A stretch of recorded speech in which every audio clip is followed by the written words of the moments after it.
The subject of this video is the customization of PHP in general and the installation and configuration of PHP FPM. I'm in the directory at cphp7, and I also did a listing of the mods available directory, which is this right here. And I can tell I did not create a custom.ini for this virtual machine. Okay, now I'm going to create a custom.ini and put it in mods available. And after I do that, I'm going to give this command, php nmod v7 custom. The reason for the v7 is that the php nmod command is common to all versions of PHP. And you can have several different versions of PHP installed on the same system.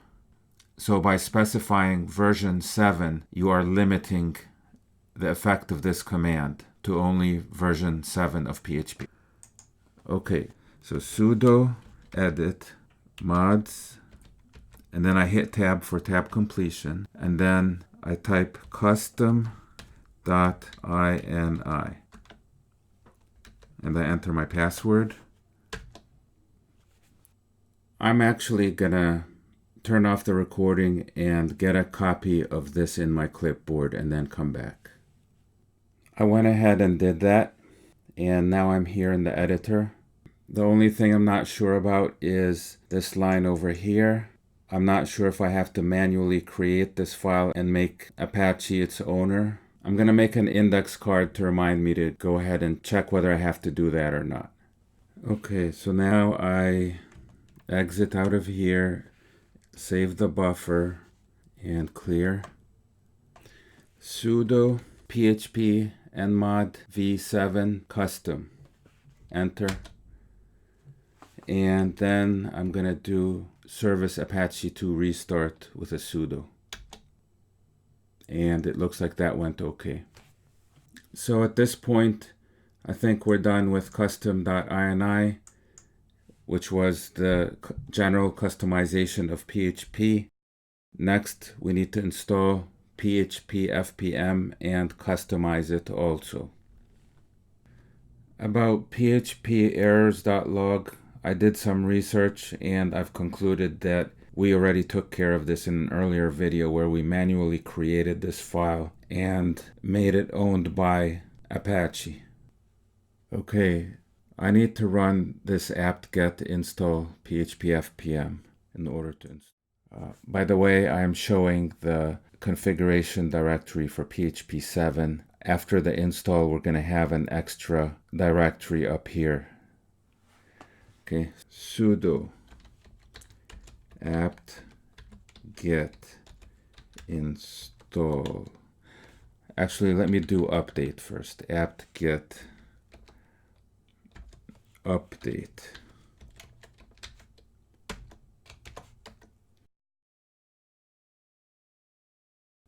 apt-get upgrade.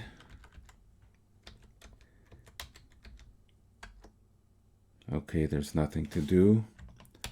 Okay, so let's do sudo apt-get install php fpm and hit enter.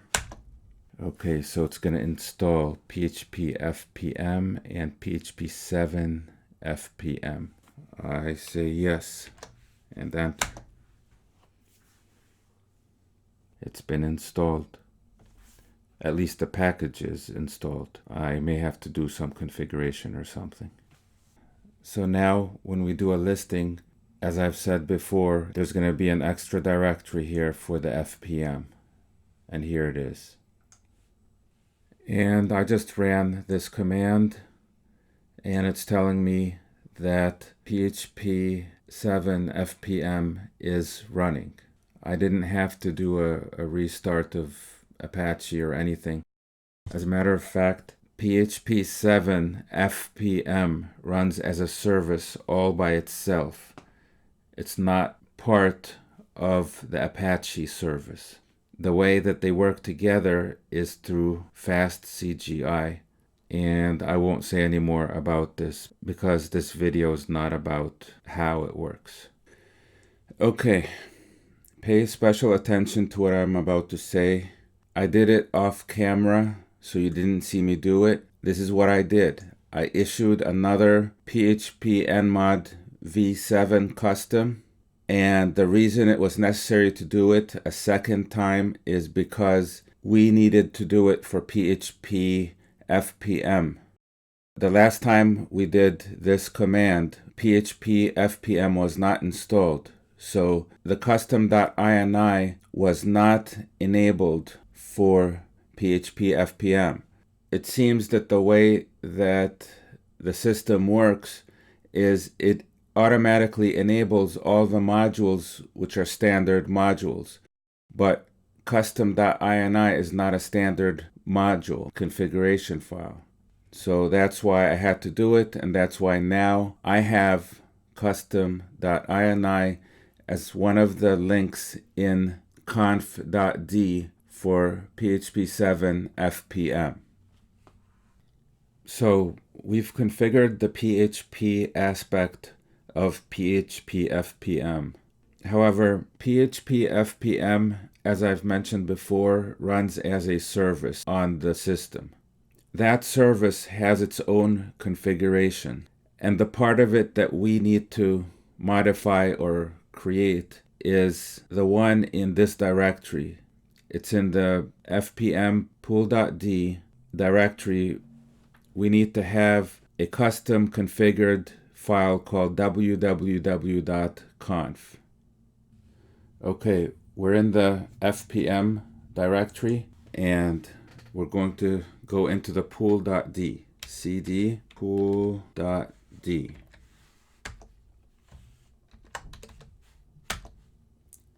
We have already a file called www.conf, but we need to edit it. So let's do sudo edit www.conf. The first configuration we're going to do is we're going to adjust the listen options for PHP FPM. We're going to be setting them for the www pool. And the listen settings determine where Apache sends its communication to. So I want to have a line that says listen equals 127.0.0.1 on port 9000. So that line is over here. I'm going to need to modify this. Okay. So it's not going to be listening on a socket. It's going to be listening on a TCP socket. So it's not a file socket, it's a TCP socket. So 127.0.0.1 port 9000. Clarissa, I just want you to take note of these two directives. They basically make it so the PHP FPM service runs with the permissions of Apache. The Apache user is www-data. Next, I set listen backlog to 900.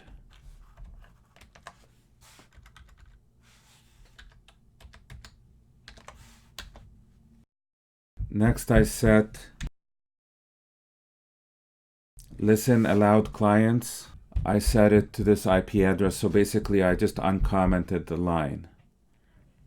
Uncommenting a line here simply means removing the semicolon, because all the lines that start with a semicolon are just comments. This line, I did it real quick, so maybe you didn't see it, but I removed the semicolon that was here. The process manager is running in dynamic mode. And max children, let's see, PM max children. I'm going to make that 210. PM start servers, I'm going to make that 15. Okay, so that's 15. Min spare servers is going to be 15. So I just add a 5 here. Max spare servers 25. So let's go down. Okay, right here where there's this 3, we're going to make it 25. That was right here in case you didn't see it. PM max requests 300. So I go down,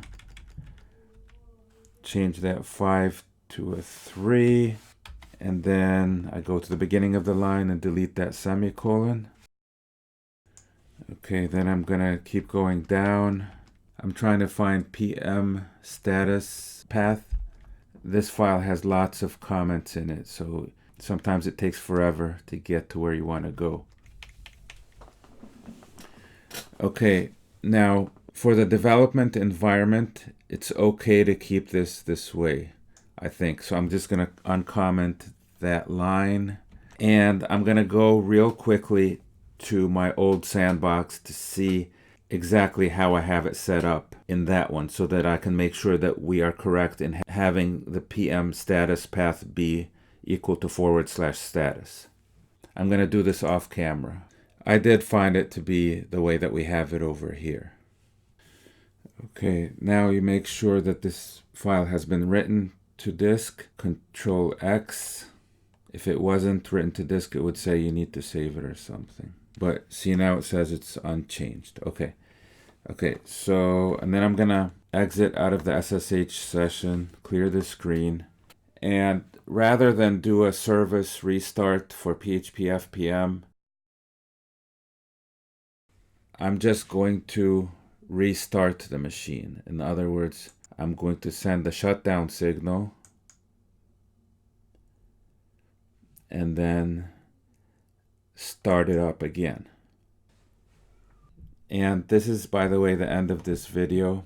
We've accomplished our goal of configuring PHP with custom.ini and installing PHP FPM and configuring it.